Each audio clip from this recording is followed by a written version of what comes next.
Hey guys, welcome back to another video. It's me Nikita helping you to come to the UK as an international student or a healthcare professional.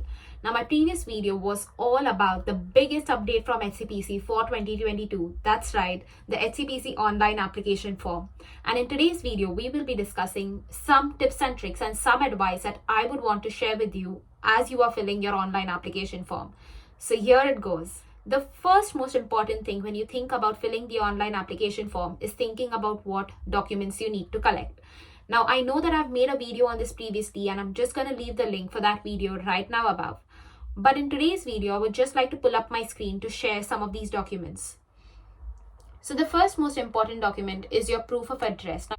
So your proof of address could be as simple as your bank statement, which says your home address very clearly in it. The next is your proof of identity, which is your passport. The next document is the name change document. That is, if you are married and if your name has changed, you need to provide this document. The next is obviously certificates of your qualifications. That is your bachelor's or your master's degree certificates. The next is the course information form. Now, we will be talking more about this in the video. So let's just leave this for now and come back to it later. And the last is your English language test certificate. Now, obviously, as an international applicant, you need to prove that you are able to speak English in a very good way so that you're able to practice your profession effectively in UK. And the only two certificates that HCPC accepts at the moment is your IELTS and TOEFL. So now, in terms of your IELTS, you need to have a minimum of 7. That's your overall score, and no element, that is reading, listening, writing, speaking, less than 6.5. But that being said, at this moment, OET and UK NARIC is not accepted as an English language proof. Now, another question that many of you will ask me is, Nikita, what if I get my medium of instruction in English from my university? Now, obviously, this is a gamble because HCPC can sometimes accept this. But in case if HCPC does not accept the medium of language or medium of instruction from your university as English, then it will halt your process and ask you to submit an English language test certificate. That is your IELTS or TOEFL. So this decision is entirely up to you whether you want to submit your English language requirements along with your HCPC application. And my recommendation would obviously be to submit this along with your HCPC application. That is your IELTS or TOEFL certificates.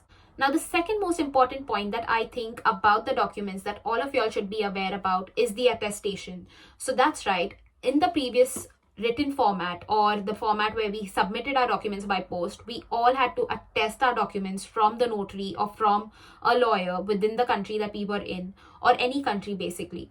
But this rule still stands. So all of the documents, that is copies of all of your documents, that's your passport, bank statements, or whatever other copy, degree certificates, all of it needs to be stamped and signed by a lawyer with the date stated and with a statement that says that I have seen the documents and I certify that this is true.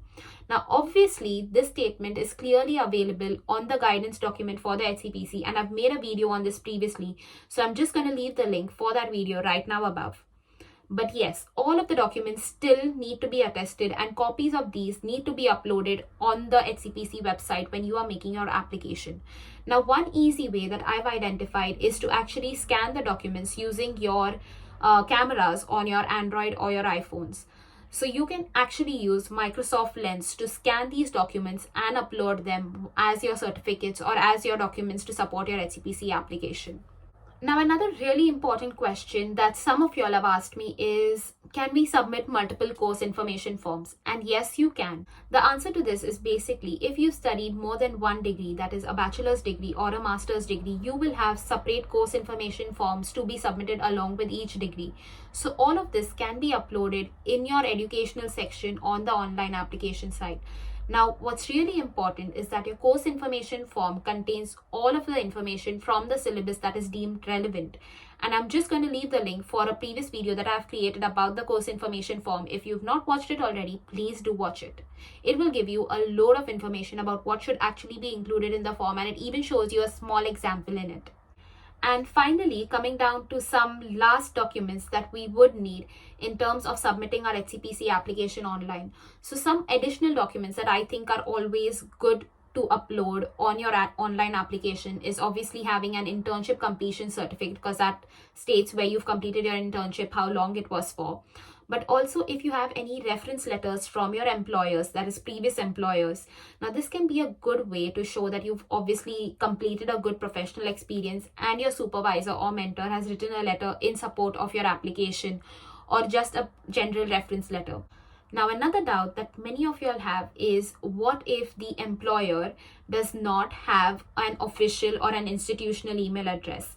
The answer to this is again a reference letter. So if your employer does not have an official email address, that is, they have a Yahoo or a Gmail email address, you can simply submit a reference letter with the letterhead that states their email address on it. So HCPC would now be able to verify that the reference letter that has the email address on it and the reference's email address that you have provided in your form is the same. So obviously they can send out the email more easily and clear all of your doubts. So that's it for today's video. I really hope that you liked this video and found it really helpful. And if you like this video, please do not forget to hit the like button, just so that this video is spread out more amongst users who are looking to come to the UK and practice as a healthcare professional. But also, do not forget to subscribe to my channel if this is the first time you are watching it. And finally, if you have any questions, doubts, feedbacks, or comments about this video, please do not forget to leave them down in the comment section below, and I will try to get back to them. But that's it, you guys. Thank you so much for watching. Take care, you all. Bye.